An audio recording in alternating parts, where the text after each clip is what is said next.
Assalamualaikum warahmatullahi wabarakatuh. Perkenalkan, nama saya Alfian Fauzi Zamir Kobous. Di sini saya akan mencoba menjelaskan terkait dari 5 problem solving method.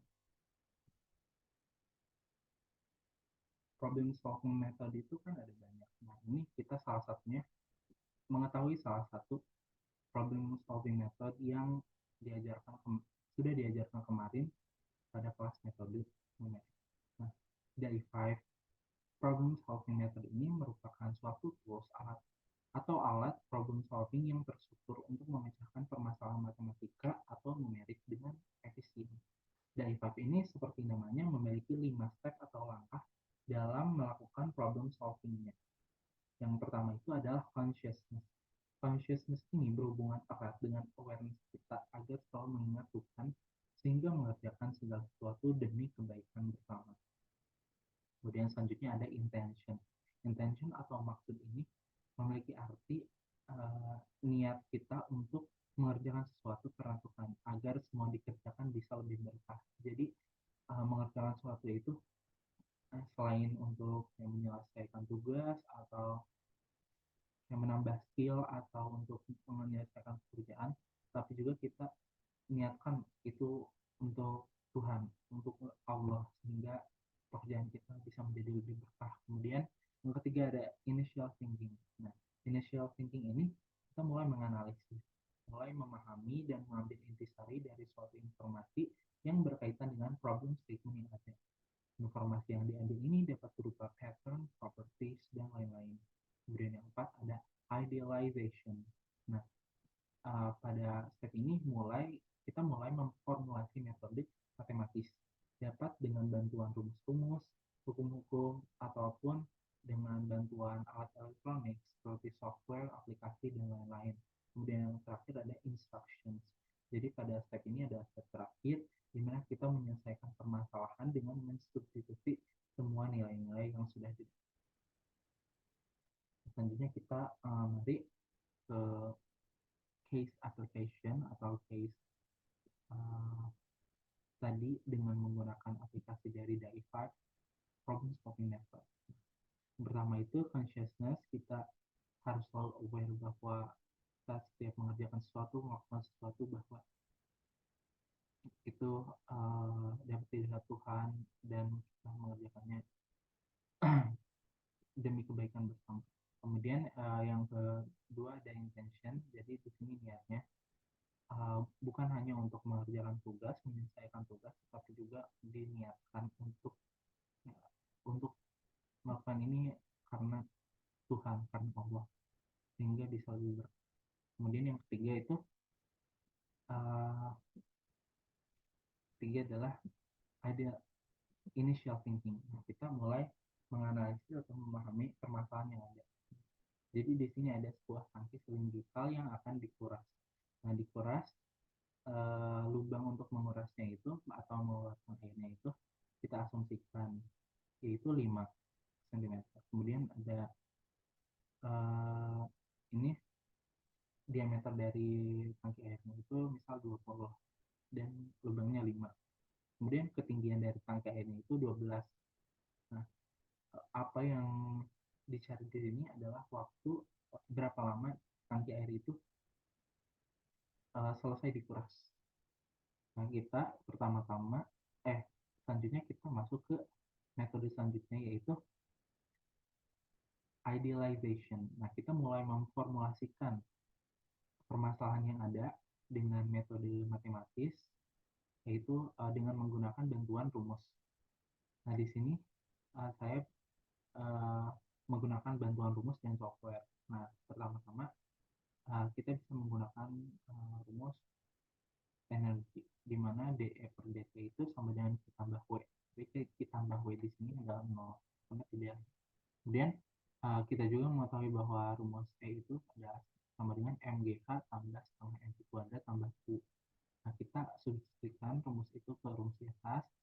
Jadi D MGH tambah setengah MV kuadrat tambah Q per DT sama dengan 0. Kemudian D menjadi MGH tambah setengah MV kuadrat per DT sama dengan 0. Menjadi D MGH per DT tambah D setengah MV kuadrat per DT sama dengan 0. Kemudian diintegralkan keduanya.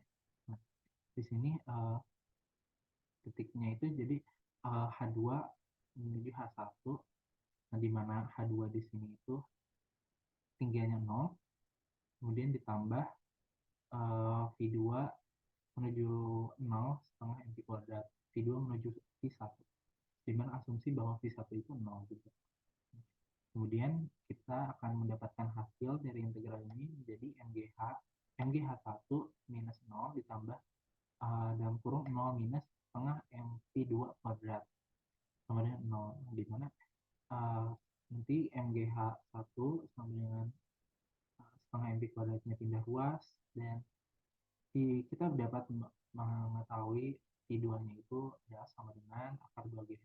Nah, selain rumus sinergi juga sebenarnya kita dapat menggunakan rumus dari hukum Bernoulli juga. Tapi di sini saya menggunakan rumus. Kemudian selanjutnya kita mencari debit. Debit ini rumusnya itu adalah A1 dikali V1. Jadi V1 sama dengan V2. Jadi A1 tambah V1 sama dengan A2 kali V2. Kan debit itu akan selalu sama. Jadi yang membedakannya hanya ya V-nya dan luas penunjuk. Jadi V1-nya itu kecepatan 1. Kita bisa mengartikan ini perubahan ketinggian terhadap waktu. Nah, jadi perubahan ketinggian terhadap waktu ini akan sama dengan A2 dikali V2 per A1. Nah, di sini karena kita akan mencari berapa lama waktu tangki dikosongkan, jadi DT kita pindah luaskan semuanya, nanti hasilnya itu akar DT sama dengan maksudnya integral DT sama dengan integral A1 per A2 dikali V2 dikali D. Nah, kita bisa mengeluarkan konstan atau hal yang atau angka yang tidak terpaut oleh DK seperti A1 dan A2, di mana A1 itu PR1 kuadrat dan A2 PR2 kuadrat. Kemudian V2 pun kan tadi sudah kita ketahui bahwa akar 2G yang terpautnya hanya H-nya aja, jadi 1 per akar 2G-nya bisa kita keluarkan. Oke, jadi ini rumus untuk mencari. Nah, kita cara mencari integral 1 per akar H dikali D H-nya ini, saya menggunakan rumus menggunakan bantuan Python dengan rumus trapezoidal. Berikut adalah rumus Python trapezoidal yang saya buat. Jadi definition fx-nya itu fx sama dengan 0, return 0, apabila hasilnya 0 jadi di return, else nanti kalau 0 jadi kita menggunakan 1 per x pangkat 0,5. Nah, di sini A-nya 0, tadi H2-nya 0, kemudian B-nya 12, kemudian N-nya 1000. Nah, semakin banyak iterasi itu semakin bagus, semakin bagus akhirnya. Nah, ini di sini ada rumus Python dari integral trapezoidal. Kemudian ya, ini semuanya rumusnya. Nah, selanjutnya apabila saya run nanti akan mendapatkan hasil seperti ini. Nah, di sini saya mengambil 3 angka penting atau 2 angka di belakang koma. Nah, 2 angka di belakang koma, kita ke step dari metode yang terakhir yaitu instructions. Nah, kita menyelesaikan semua permasalahannya dari nilai-nilai yang sudah kita dapat. Jadi T sama dengan 20 kuadrat per 5 kuadrat dikali 1 per akar 2 kali 9,81 dikali 6,76. Hasilnya itu 24,42 second. Jadi waktu yang dibutuhkan untuk menguras air di tangki tersebut adalah 24,42 detik. Mungkin terima kasih. Cukup sekian atas